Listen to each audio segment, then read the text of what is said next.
Death is a prevalent part of a good number of narratives, and video games have plenty of them. Some of them go down in history as either the best or the worst, but regardless of their quality, there's another factor to consider. Did you see this coming? Was it an out-of-nowhere shock, or did it feel like a painful inevitability? Knowing a character is destined for a personal bad ending doesn't necessarily detract from the impact of it, of course. If anything, we might spend minutes or hours on the edge of our seat waiting for it because it's been so heavily alluded to. Massive spoiler warnings, of course, because I'm Sai for WhatCulture, and here are the 10 exact moments you knew video game characters were doomed. Number 10, Cortana explains rampancy, Halo 4. One of the most powerful storyline beats of Halo 3 is the stoic soldier Master Chief risking it all to save his AI companion Cortana. At the end of the game, after saving the universe, the pair find themselves stranded somewhere in space. John 117 enters stasis and Cortana stays active to scout for potential rescue or danger. 4 years later, Cortana wakes Master Chief from his slumber as they are sucked into a gravity well down to the shield world of Requiem. In the process, Cortana shows flashes of malfunction. Upon touching ground, she explains to the Master Chief that AI are only designed to work for 7 years, after which they begin to think themselves to death. At this point, Cortana has been in service for 8 years. Despite the Chief's continuous pained pleas through the story, the fact that the pair are so far away from Earth, and Cortana's creator, whom Chief hastily believes can help, and they're distracted by a new threat, things can only end badly. Cortana never fills John's head with false promise, he does that to himself. Players who have been guided by Cortana for 3 games at this point are not as blinded by the possibility of losing her as Master Chief is. Her heroic sacrifice at the end of the game is beautiful but entirely expected. Let's just not talk about her unnecessary and awful resurrection in Halo 5. Number 9, Rost's goodbye, Horizon Zero Dawn. The early story setup for Horizon Zero Dawn hinges on Aloy and her adopted father Rost, 2 outcasts from the Nora tribe. Rost, of course, acts as a bit of a tutorial character for the player getting to grips with the controls,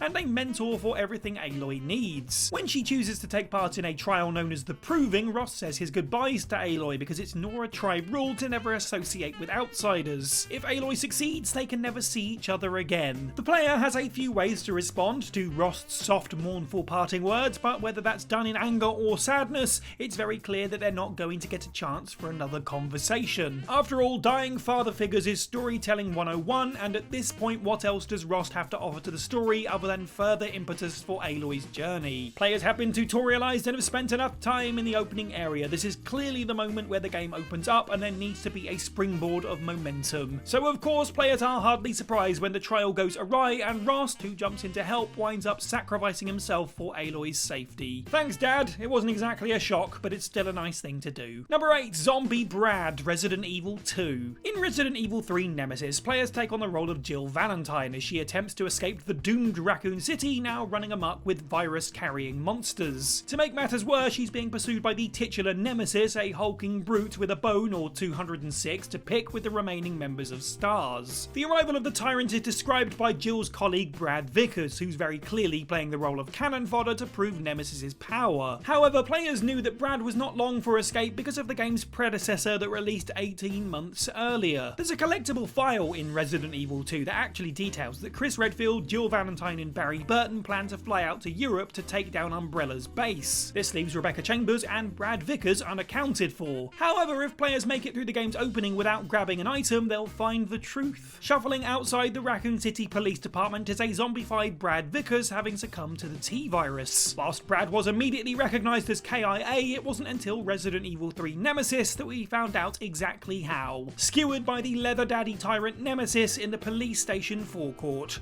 What a way to go. Number 7, Who's Afraid of a Little Thunder, Metal Gear Solid 3 Snake Eater. This entry is less about the "oh he's definitely dead" moment and more of the "oh he's definitely dead and this is why." After all, Vulgan is one of the main antagonists of Metal Gear Solid 3 Snake Eater, and more than this, hadn't appeared in its preceding sequels, so he was destined for death. Okay, this isn't technically the last we see of him in the MGS timeline, it's worth talking about this masterful piece of foreshadowing though. Throughout the campaign, the electrokinetic Colonel Vulgan will react to stormy weather by uttering the phrase "Kurabara Kurabara," which is essentially a Japanese equivalent to knock on wood. In the wacky world of Hideo Kojima, this is even shown to potentially have an effect, as it appears to clear up heavy rainfall and part the clouds at least once. However, coming close to the end of the game, a storm gathers over Vulgan. This time he doesn't recite his catchphrase and instead scoffs, barking, "Who's afraid of a little thunder?" Nothing Kojima does is accidental, however, and 3 games into the series, some gamers would pick up that this is definitely going somewhere. That somewhere is 300 million volts to Vulgan's body as he's inevitably struck by lightning, causing him to combust.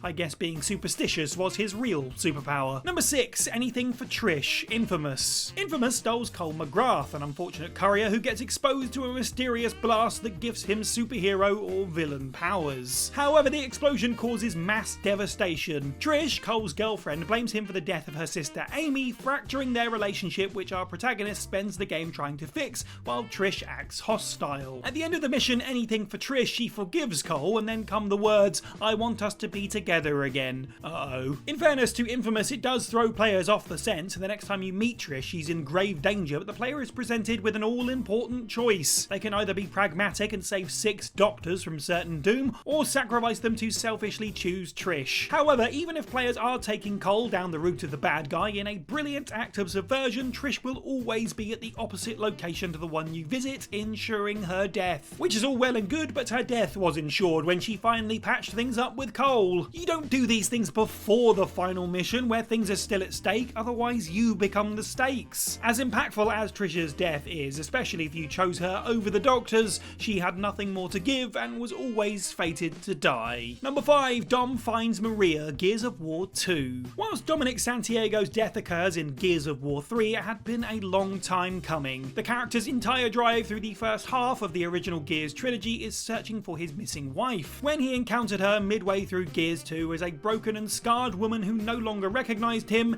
every player knew that the countdown to his own tragic end was truly on. It was a brilliantly powerful and human moment and added stakes going into the story of Gears 3. Dom's reaction to feeling forced to euthanize his own wife is rage, as he says himself, "I want to kill them all." The original Gears of War trailer famously was set to a piano cover of Mad World, which only finally appears in the games in Gears of War 3, when Dom decides to sacrifice himself to allow his squad mates to escape a firefight. As it's just the piano, the player is left to hear those lyrics in their own head. I find it kind of funny, I find it kind of sad, the dreams in which I'm dying are the best I've ever had. Knowing Dom had nothing left in the world doesn't make it any less powerful to watch the co-op Player 2 character shout into the sky to his late wife as he goes out in a literal blaze of glory. Chills. Number 4, Lee Gets Bitten, The Walking Dead. For a little while, Telltale were the masters of simple but effective narrative-driven video games. However, to this day, very few of their releases have matched the height of The Walking Dead's first season of episodic chapters. The game centers on criminal escapee Lee and lonely lost girl Clementine, who band together during the zombie apocalypse to search for the latter's parents. Across the adventure, players are forced to make uncomfortable and harrowing choices that are guaranteed to make them allies as well as enemies. Most chapters, in fact, have a final decision that can yield a variety of results,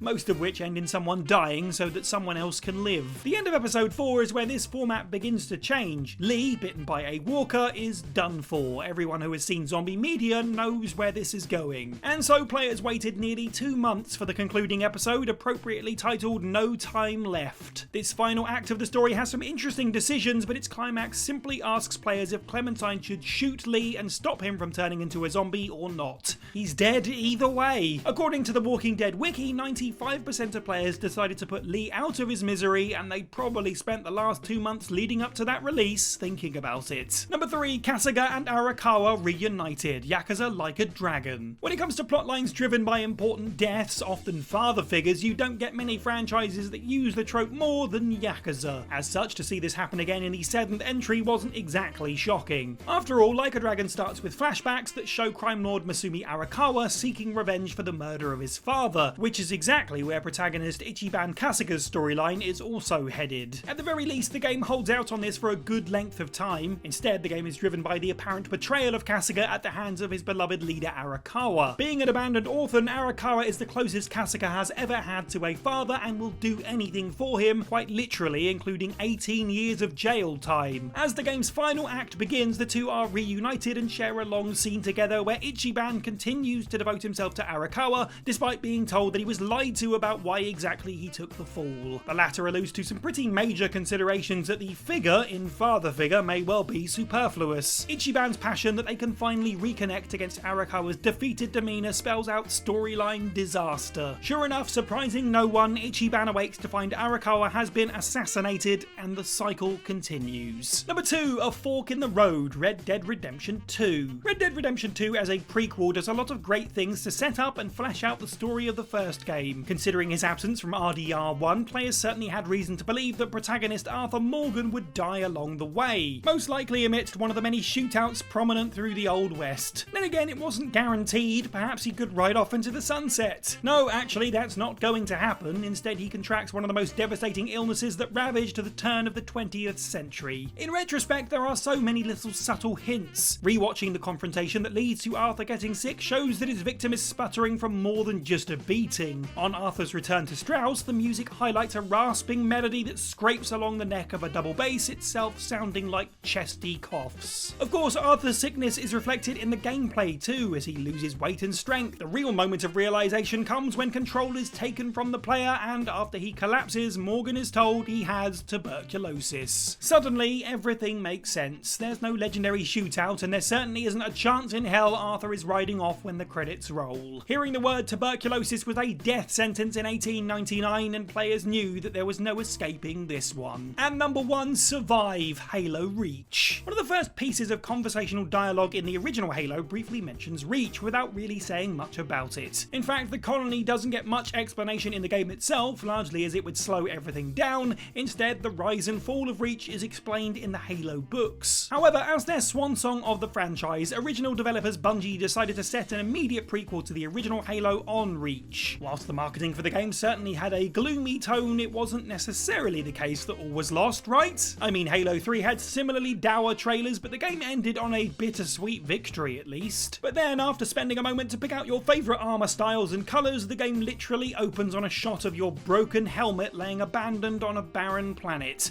This was not going to be a smooth ride. Watching all of your teammates in Noble Team perish over the course of the story was bad enough, but the final survive objective at the end of the game brought it all full circle. Players face down enemies for as long as they can with no real goal besides live. Players succeed in their duty setting up for the events of the original Halo, but protagonist Noble 6 meets their inescapable fate as the planet is completely overrun. Speaking of video game characters that are not long for this world, why not check out this video on screen now for 10 video game characters you unintentionally doomed. Don't forget to like this video, leave a comment down below on other examples of characters' deaths that you were like, well, that's a sure thing. Head over to WhatCulture.com for more content every day. I've been Si for WhatCulture, and have a good week.